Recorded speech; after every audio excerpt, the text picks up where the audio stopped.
jamaah, oh jamaah. Alhamdulillah. Alhamdulillahirabbil alamin, kita masih di Islam itu indah. Tema kita juga masih sama, menegur tanpa melukai. Aku nanya sama Ustadz Syam, hal apa lagi, adabnya bagaimana lagi cara menegur. Malah diajak ke belakang, udah gitu gak dijelasin lagi. Iya, jadi penasaran. belakang lagi? Jangan. Hah? Ya Allah, orang mau tahu sih lu gua. Oh di sini aja nih. Sini aja. Orang mau tahu apa adab berikutnya. Betul Yaudah sekali. sini aja Ustadz Syam, jangan di Siap. belakang ya, mau penjelasannya ya. Tapi guruku Ustadz Maulana Habib Utsman Masoni Betul, serta Ustadz. guru-guru kami yang dimuliakan Allah Subhanahu wa taala. Adab selanjutnya, adab nomor 4 yang dirangkum oleh tim Islam itu indah. Insya Allah memberikan kita pengingat kembali bahwa ternyata nasihat itu artinya menginginkan kebaikan. Jadi kalau kita menasehati kawan kita, menasehati orang lain, berarti kita menginginkan kebaikan padanya.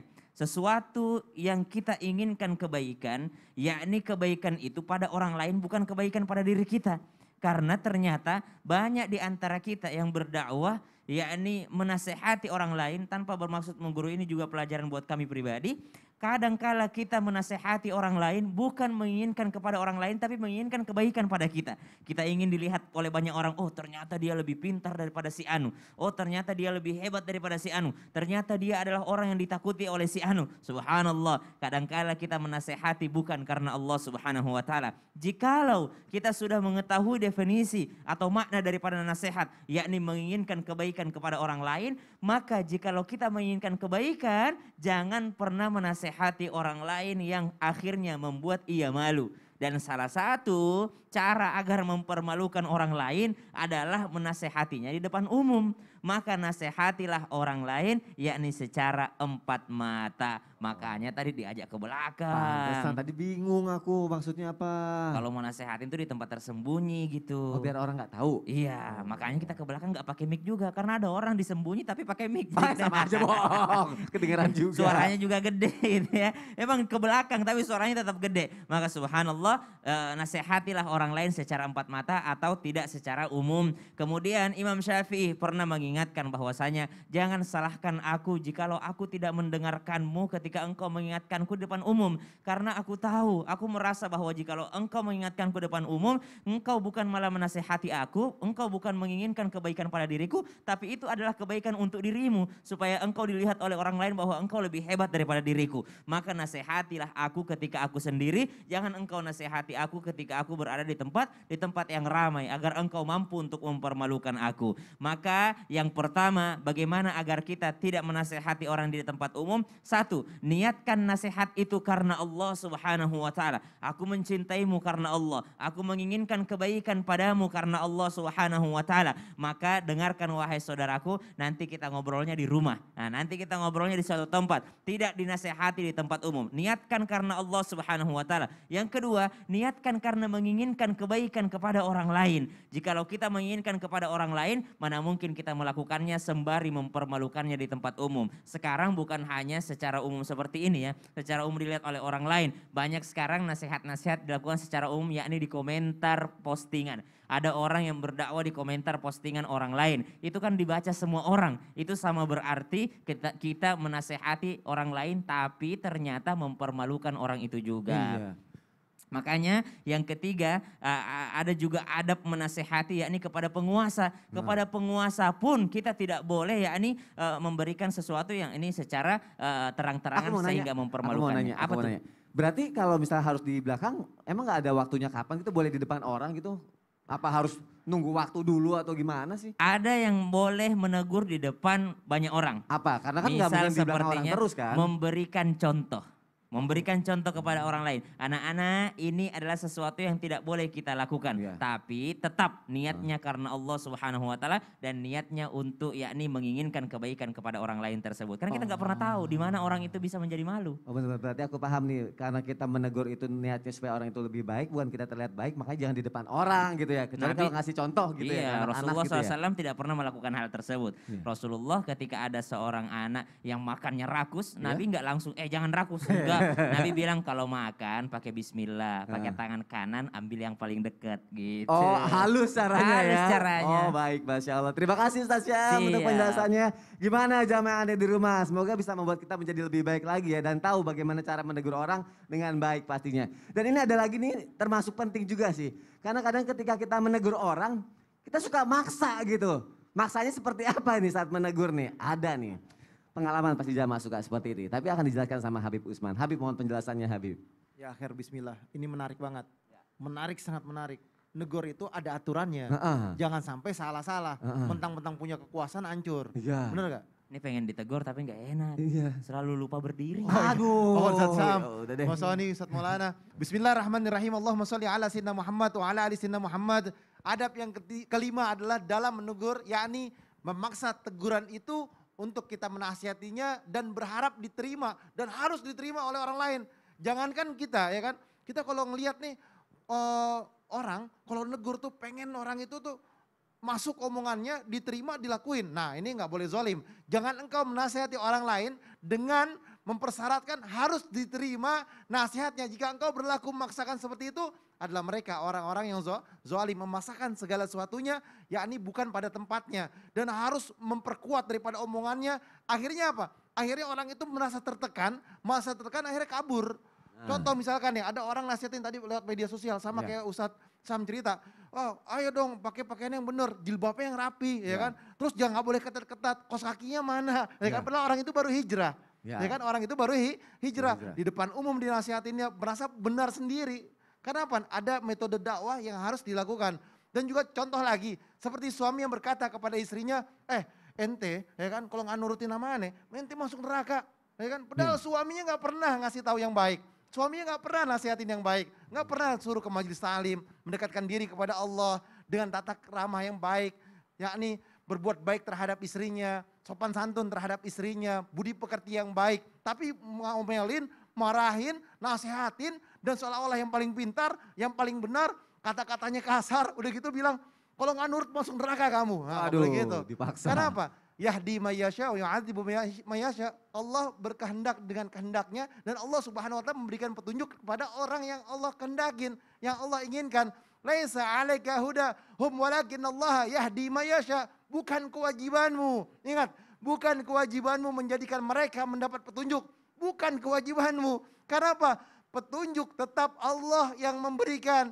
Siapa yang Allah kehendakin dia bisa dapat. Siapa Allah yang tidak kehendakin dia tidak akan dapat. Jadi intinya adalah kalau Allah berkehendak dengan kehendak dan ridhonya, maka dipermudahkan jalannya. Kalau Allah mau berikan hidayah kepada manusia tersebut, maka dia akan mendapatkan hidayah. Kalimat yang tadi menarik. Kalau misalkan seseorang itu, Allah mau berikan dia petunjuk ataupun hidayah, maka Allah akan berikan kemudahan padanya. Kalau kita nih misalkan udah dakwah ke sana ke sini, contoh ada orang yang lagi mabuk, ataupun dia lagi judi, dia lagi khamar dan lain sebagainya, kita nasihatin. Kalau misalkan Allah bilang kamu gak akan bisa kasih petunjuk sama dia, ya gak bisa. Sampai Rasulullah SAW ditegur oleh Allah Subhanahu Wa Taala, man ahbabta ya Muhammad, siapapun yang kamu kehendakin, yang kamu cintain, kamu mau berikan dia petunjuk dan lain sebagainya. Kalau aku nggak rela ya nggak bisa. Karena apa? Hidayah ternyata milik Allah. Manusia boleh meminta. Ketika Rasulullah berusaha untuk menjadikan Abu Lahab, Abu Jahal dan lain sebagainya untuk masuk ke dalam agamanya Allah Subhanahu Wa Taala, kalau Allah tidak berkehendak ya tidak akan mungkin terjadi. Karena apa? Kehendak Allah dan keridhaan Allah adalah milik Allah Subhanahu wa taala. Siapa yang Allah mau kasih? Yahdi mayyasha wa yu'adzibu mayyasha. Kalau Allah kasih hidayah ataupun kasih ajab, itu kehendak Allah. Wa ma asaba min musibatin illa biiznillah. Musibah apapun yang terjadi juga karena kehendak Allah.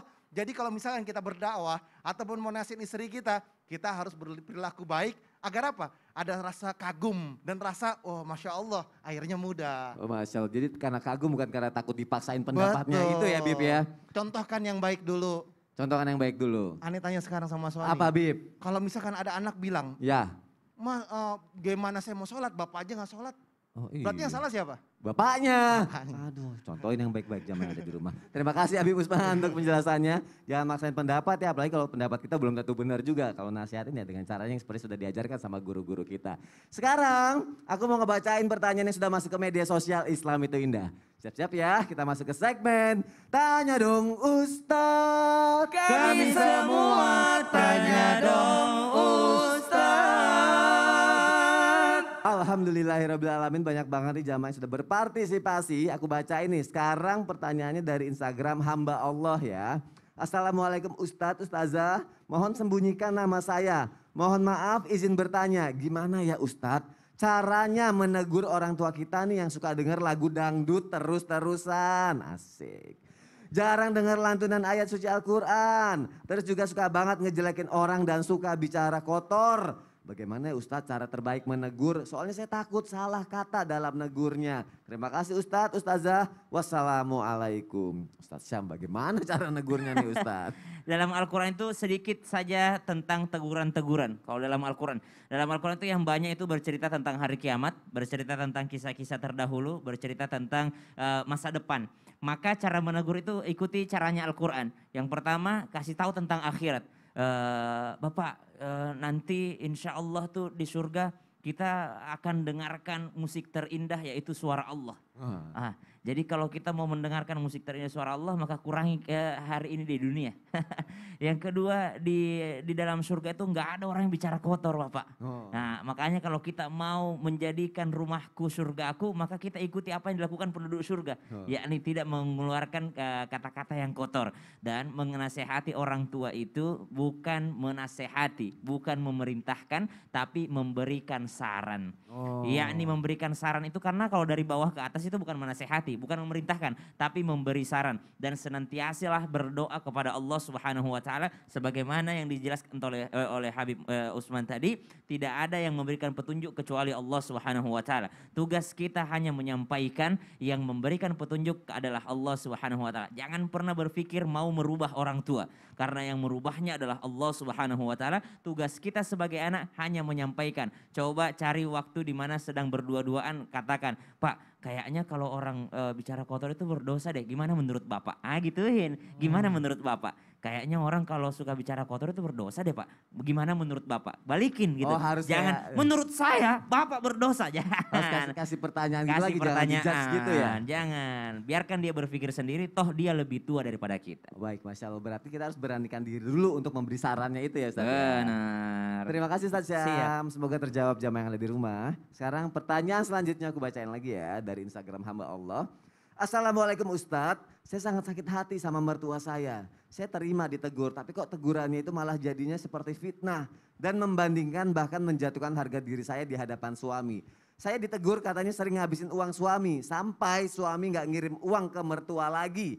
Padahal saya gak pernah ikut campur keuangan suami. Semua suami yang atur, saya ikut aja. Bagaimana menghadapi orang yang menegur tapi teguran malah mancing permusuhan dengan orang lain Ustadz? Panjang nih, kayaknya harus dijawab melalui tausiah nih Ustadz Maulana nih. Gak apa-apa ya Ustadz ya? Oke, siap. Silakan Ustadz. Baik, bismillahirrahmanirrahim. Kepada semua jamaah yang dimuliakan oleh Allah, yang lagi nonton Islam itu Indah, alhamdulillah, tingkatkan kepedulian kita kepada sesama.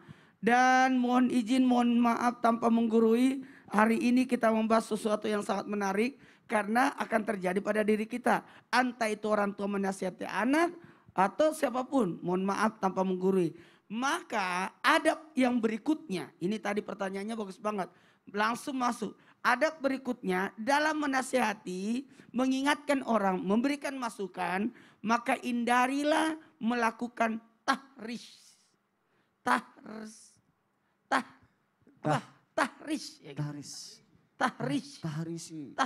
Apa itu? Apa itu tahrish? Merusak hubungan. Tahrish itu merusak hubungan antara orang yang beriman. Membuat terjadinya perpecahan antara hubungan manusia yang menimbulkan kerusakan yang besar. Anda menasehati tapi justru menjadi provokator. Menjadi provokator. Tujuannya sih bagus untuk ya supaya jadi baik. Tapi alangkah baiknya kalau kita tidak menjadi provokator. Bahkan bisa sampai terjadinya pembunuhan. Bahkan bisa jadi terjadi peperangan. Mohon maaf. Kalau memang mau memberikan masukan. Jangan menjelekkan orang. Fokus pada orang yang kita nasihati. Jangan engkau katakan, wah di situ tuh begitu. Kamu sih bagus. Tapi ini bahaya.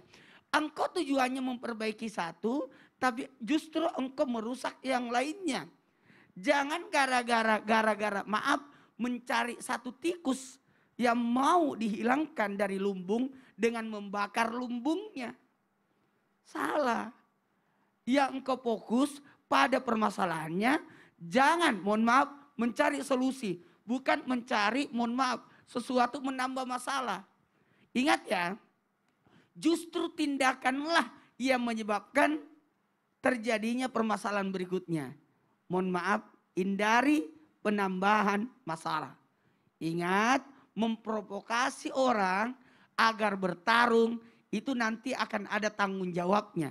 Nah, buat mertua, buat menantu, lebih mohon maaf, memposisikan diri. Kalau mertua itu memposisikan dirinya sebagai orang tua yang senantiasa mau melihat anaknya bahagia. Sekali lagi, mau melihat anaknya bahagia. Karena menantu itu anak kita juga. Begitu pula sebaliknya, menantu jangan pernah baperan kalau dinasehatin. Jadikanlah itu adalah pemicu bahwa Anda itu disayang sama mertua. Mohon maaf tanpa menggurui, hanya mengingatkan karena ini juga permasalahan yang terjadi kesehari-hari. Karena mohon maaf tanpa menggurui juga, karena yang namanya mertua otomatis mau tidak mau ikut campur. Bukan menurut kita ikut campur. Tapi sebenarnya bentuk kasih sayangnya. Maka kalau mau tidak ikut campur, bagusnya kau tidak tinggal sama mertua. Oh, berusaha sendiri berusaha ya, sendiri. suami istri itu ya. Iya, kadang-kadang seperti itu. Berarti, Ada bentuk perasaan, aduh gimana sih, mau tidak mau ikut campur orang. oh ya, kalau mau nasihatinnya juga jangan sampai akhir memicu permusuhan atau itu juga ya. Iya, Tadi sampai ada karena pertengkaran ya. rata-rata fokus pada keburukan. Iya, fokusnya sama kebaikan. Iya. Bagus banget temanya. Aku semangat banget kalau belajar pagi hari ini. Karena nggak bisa dipungkiri. Kalau kita nasihatin jatuhnya biasanya nih kalau orang awam kayak aku ya. Ngejudge aja. Pengen kelihatan bener aja gitu kan. Pokoknya dia salah gitu kan. Nah makanya apa lagi nih? Biar aku nggak salah. Biar Jamil Yang juga nggak salah. berikutnya, yang ketujuh. Adab-adabnya Ada apa? adab dalam hal memberikan masukan menasihati. Cluenya ini. Cluenya. Cluenya apaan jam tangan? Lah dibolak-balik apaan sih? Cluenya ini. Dan barang siapa yang bisa menjawab clue ini, akan saya kasih sedekah subuh. Apa? Hah? Ini dia. Oh alhamdulillah. Yang bisa jawab cluenya ini. Ada menasehati berikutnya yang ketujuh adalah. Oke, cluenya ini. Aku nggak tahu nih cluenya ini, tapi yang bisa jawab dapat sedekah subuh dari Ustadz Maulana. Iya, 200.000. Oke, kalau gitu aku boleh jawab ya. Boleh siapapun. Boleh, siapapun boleh jawab ya jamaah. Ya, langsung Jangan mention kemana-mana. sekarang di Instagramnya Islam Tindak. Ya, di kolom komentar ya jawabnya. Ayo sekarang. Ini udah dipantekin nih sama yang ada di belakang layar ya. Tetapi Islam itu indah. Jamaah, oh jamaah. Alhamdulillah. Ayo cepet. Waduh, yang duluan nih.